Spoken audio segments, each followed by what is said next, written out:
Para bapak, saudara-saudara, hadirin kaum muslim yang mulia. Tidak bisa kita pungkiri bahwa seluruh manusia yang hidup di dunia ini mempunyai masalah. Orang miskin punya masalah, orang kaya pun punya masalah juga. Orang yang tidak punya uang masalah, orang yang banyak uangnya pun masalah juga. Orang yang tinggal di kampung masalah, orang yang tinggal di kota-kota besar juga bermasalah juga. Orang yang tinggal di negeri yang miskin bermasalah, tapi orang yang tinggal di negeri-negeri yang kaya juga bermasalah. Jadi rakyat biasa masalah, jadi pejabat penguasa juga masalah.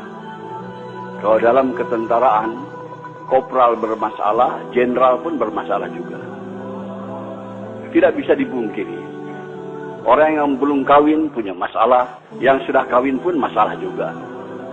Yang belum punya anak masalah, yang sudah punya anak banyak pun masalah juga. Yang tinggal di gubuk bermasalah, tapi yang tinggal di rumah-rumah mewah juga bermasalah juga. Allah Subhanahu wa taala mengutus Rasulullah sallallahu alaihi wasallam untuk menyelesaikan segala masalah manusia. Masalah manusia dunia maupun masalah di akhirat. Apa yang dibawa oleh Rasulullah untuk menyelesaikan masalah manusia?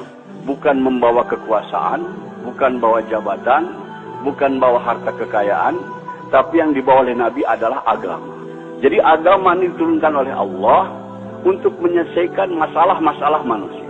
Siapa yang mau mengamalkan agama, mentaati Allah, ikut cara Rasul, masalahnya akan diselesaikan oleh Allah Subhanahu wa taala. Orang miskin kalau mau selesai masalahnya, tidak perlu jadi kaya. Sebab jadi orang kaya belum tentu selesai masalah. Tapi kalau orang miskin ikut agama, amalkan agama, pasti diselesaikan oleh Allah masalahnya. Setiap kita ingin kepada kehidupan yang baik, keadaan yang baik, ini akan tercapai dengan agama. Allah Subhanahu wa taala berfirman dalam Al-Qur'an, "Man 'amila shalihan min dzakarin aw unsa wa huwa mu'min, fala yuhyiyannahu hayatan thayyibah." Barang siapa yang beramal soleh, yaitu taat kepada Allah dengan cara Rasul, baik laki-laki maupun perempuan, dan dia beriman, kami akan berikan kepadanya kehidupan yang baik. Kehidupan yang baik akan datang kepada kita bukan dengan harta, bukan dengan kekayaan, bukan dengan kemewahan, tapi dengan agama. Kalau kita amalkan agama dalam kehidupan kita ini, semua masalah kita diselesaikan oleh Allah Subhanahu wa taala. Begitu juga kehidupan kita bermasyarakat, bernegara, kalau ingin masalah-masalah selesai dari masalah masyarakat, masalah kenegaraan dan sebagainya, agama juga. Allah berfirman dalam Al-Qur'an, "Walau anna ahlal qura amanu wa taqaw la fatahna 'alaihim barakatin minas sama'i wal ardh." Andai kata penduduk suatu negeri itu iman dan takwa kepada Allah, kami akan bukakan kepadanya pintu keberkahan daripada langit dan bumi.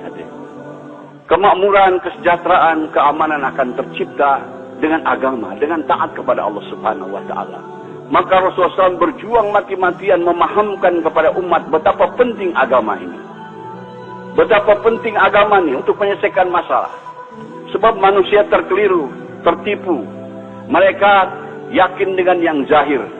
Disangkanya dengan berharta, dengan berkekayaan, dengan berjabatan, dengan pangkat, kehidupan akan nyaman. Tidak, hadirnya mulia. Fir'aun kaya raya, jabatannya tinggi, tapi tidak taat kepada Allah, bermasalah kehidupannya. Karun kaya raya, orang terkaya di dunia ketika itu, tapi tidak mau taat kepada Allah, bermasalah hidupnya. Namrud juga raja dunia, dia tidak taat kepada Allah, bermasalah kehidupannya. Semua masalah-masalah datang kepada kita dari dia taat kepada Allah Subhanahu wa taala. Bukan karena pendapatan kecil, bukan karena miskin, bukan. Yang menyusahkan kehidupan kita ini adalah dosa-dosa kita sendiri. Hadirin, di Jakarta ada ungkapan kata gubuk derita. Maksudnya karena tinggal di gubuk hidup menderita. Sebetulnya yang bikin menderita bukan gubuknya, tapi dosa-dosanya hadirnya. Orang yang berdosa itu walaupun tinggal di gedung yang mewah, tetap hidupnya akan gelisah, hadirnya mulia. Ketahuilah hadirnya mulia, semua kesusahan yang datang kepada kita ini akibat daripada dosa-dosa kita. Allah Subhanahu wa taala memberikan contoh yang gamblang dalam Al-Qur'an.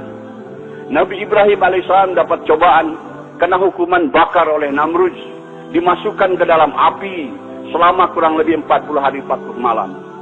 Tapi karena Nabi Ibrahim orang yang taat kepada Allah, orang yang mengamalkan agama, di dalam api dibahagiakan oleh Allah Subhanahu wa taala. sejuk, nyaman, sejahtera, dapat makan, dapat minum. Masa di gubuk menderita? Nabi Ibrahim dalam api tidak menderita, hadirin, karena bersih daripada dosa. Andai kata hidup kita lurus taat kepada Allah, dalam gubuk pun akan dibahagiakan oleh Allah Subhanahu wa taala.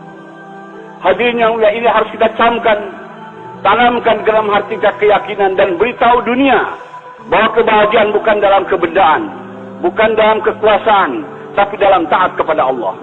Siapa yang tidak taat kepada Allah akan celaka hidupnya, dunianya apalagi akhiratnya. Kita bertanggung jawab atas perkara ini. Setelah Rasulullah SAW wafat, tidak akan ada lagi kedam Nabi ke dunia yang memberikan peringatan kepada manusia. Kita selaku umat Nabi Muhammad SAW beritahu kepada dunia supaya manusia ini selamat. Hanya dengan ikut cara Rasulullah, kehidupan kita akan aman, akan tentram, akan sejahtera, akan bahagia. Maaf hadirin, hidup kita bukan akan bahagia dengan modern, dengan ikut barat. Tidak ada janji Allah Subhanahu wa taala. Tapi kalau kita ikut cara Rasulullah, janji Allah ada di situ. Allah akan berikan kepada kita kesuksesan, kebahagiaan. Maka kita beritahu perkara ini. Hadirin yang mulia, Allah Subhanahu wa taala berfirman dalam hadis qudsi, "Ya ibadi, ana urid anta turid, wala yaqulu illa ma urid." Wahai hambaku, aku punya keinginan, kamu pun punya keinginan, tapi akan berlaku keinginan aku, kata Allah, bukan keinginan kamu. Wa ilan salam tani fima urid, fakaifatuka fima turid. Kalau kamu tunaikan keinginan-keinginan aku, maka aku akan tunaikan segala keinginan-keinginan.